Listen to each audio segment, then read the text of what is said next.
Welcome to the channel. My name is Dina. This episode of the Little Plant Guide is on the snake plant. This is a very stylish plant with some varieties that I would even say elegant.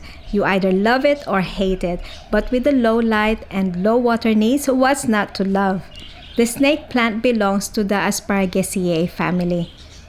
The plant is also called Sansevieria Trifasciata, but the snake plant is one of the Sansevieria species that have recently been reclassified as members of the Dracaena genus.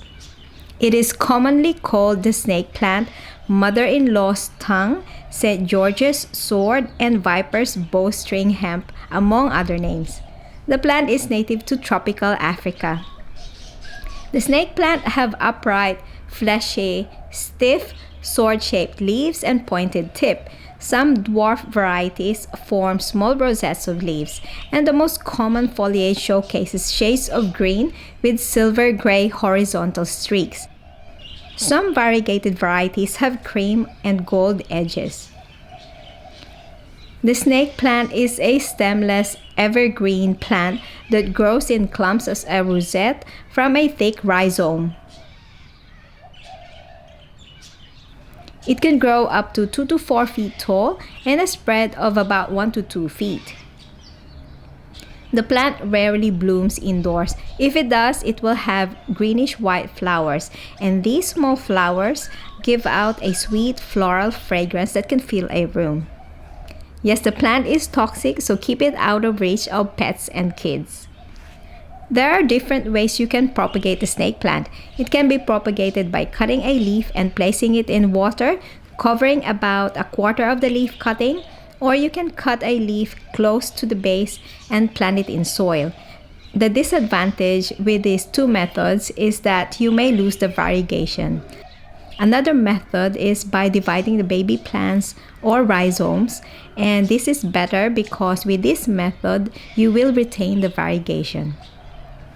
The snake plant does best with bright indirect light. This can be up to 3 meters from a bright window. It can handle dappled to gentle full morning sun on its leaves for a few hours a day, and it is one of the best plants that can handle low light. If the plant is in a low light area of the house, it's a good practice to keep the windows clean, to let as much light in as possible, and wipe the leaves so they absorb as much light as possible. In low light areas, the color in some varieties can become washed out, and taller types can become leggy and floppy. The plant needs moderate to low amount of water. They are very susceptible to being overwatered. The plant does best when the soil is allowed to completely dry out between waterings, and the leaves may curl after long periods of drought. A good soak will quench the thirst and the leaves will be perky again. Try not to get water to pool in the center of the rosette, as this can cause leaf rot.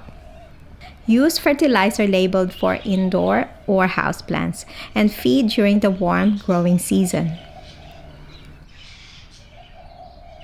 The snake plant is easy to please. Just use well-draining soil, and a simple mix of premium potting soil and some perlite is pretty effective.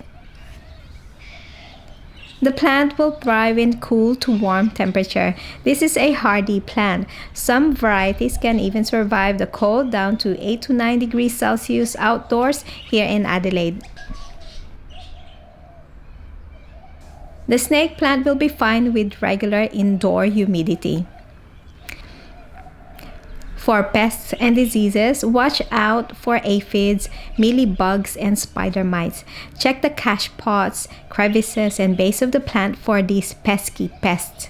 Look out for tiny, thin cobwebs and cotton wool-like appearance around crevices and leaves of the snake plant.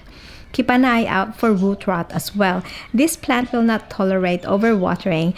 Things to look out for if you suspect that the plant has root rot are mushy, wrinkled leaves, black or brown markings or spots at the base of the plant, and dark rotten roots.